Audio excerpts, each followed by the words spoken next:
Hi, my name is Chef Bill. I'm a chef instructor at the Culinary Institute of America, and today we're going to talk about cooking fish. There's a lot of fish in the sea, and when you go to the supermarket or to the fishmonger, make a point of being a little bit flexible. There may not be the exact fish you want, but I can guarantee you there'll be fish of good quality there. What I have here is some salmon. If you smell it, it smells of the sea. There's no off odor. That's important. As I run my hands over this, I can tell that there are no bones, and you want to make sure that those bones are out so that no one chokes on them. And I think this and this, these two tranches of salmon that are so fat and luscious, I'd be very happy to serve. But if the fishmonger gave me this piece right here, which is the tail section, I might say, how am I going to serve this side by side with that? This person will feel slighted. But if you take a knife, and I've done it already, but take a knife and cut through the meat right in the middle, almost all the way through, so that you can fold this back, take a look at what I've created here. And that is a piece that's fat and delicious just by butterflying it and folding it underneath. So there's three very nice pieces of salmon. I'm going to put some salt down here.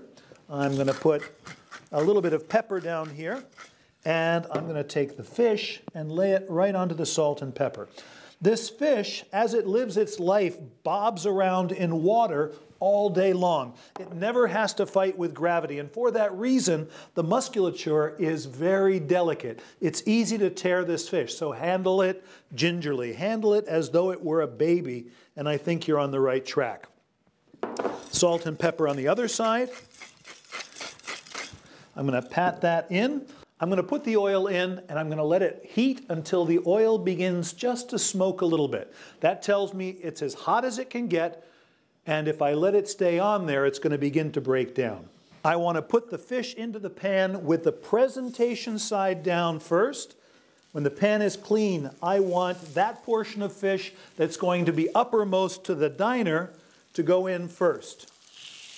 The smoke that you saw earlier has passed off now. Reason for it, I added food to the pan and that brought the temperature down.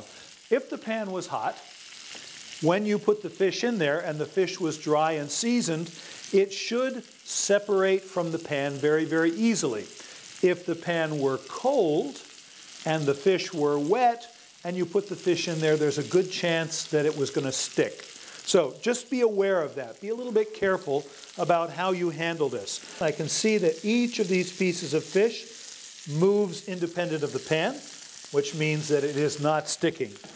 Inasmuch as this salmon is not a steak of beef or pork, I want to cook it a little bit more gently. And I'm going to come in here and just see how things are doing. It looks good. I'm going to flip it over and take a look. I've got some beautiful browning. Not too much, but I think we're on the right track. This is what I call a fish spatula. It's a spatula. It has openings so that the fat can drain off, and it's a little bit broader and a little bit shallower. Makes it that much easier to come in and manipulate pieces of fish. You could, if you wanted, put a thermometer into this fish, and if you did, you could take the internal temperature. What I look for in a piece of salmon is an internal temperature of about 145 degrees Fahrenheit. For me, that is just about perfect. The fish is just barely cooked. It's still moist. It's gone from translucent to opaque, but when you break into it, it's still very, very moist. If I were to pull this fish back and take this piece out, just so that you can see the cross section. You see right in the middle, there is a little bit of orange meat that hasn't turned opaque yet. That means to me that there's a little bit of rare salmon right in the middle. So we're going to cook it just a little bit longer. I would recommend that you take the fish out of the refrigerator for about a half an hour, 45 minutes before you cook it. That way it'll cook that much quicker because it's already come up to room temperature. I'm going to turn the heat off at this point. There's plenty of residual heat in this pan and the oil that's in the pan to cook this fish the rest of the way. I don't think there's any benefit in cooking fish so aggressively that it gets leathery and hard on the outside. So I kind of imagine what I'm doing here is allowing this fish to coast home, allowing it to cook very gently as it's just finishing up. All right, here we go. I'm going to take this fish out of the pan, and then we'll blot it here on a paper towel. And we're going to serve this fish with some green beans. And let's see how we did. Now, the meat is a little bit thinner here on the edge. And so you would expect that it would be moist, but cooked all the way through. And then as we make our way towards the center, we see just a little bit of color. And in the very middle of this fish, while it flakes, there's just a tiny moist piece of this fish that remains to be cooked by carryover cooking. I'm going to give it a taste.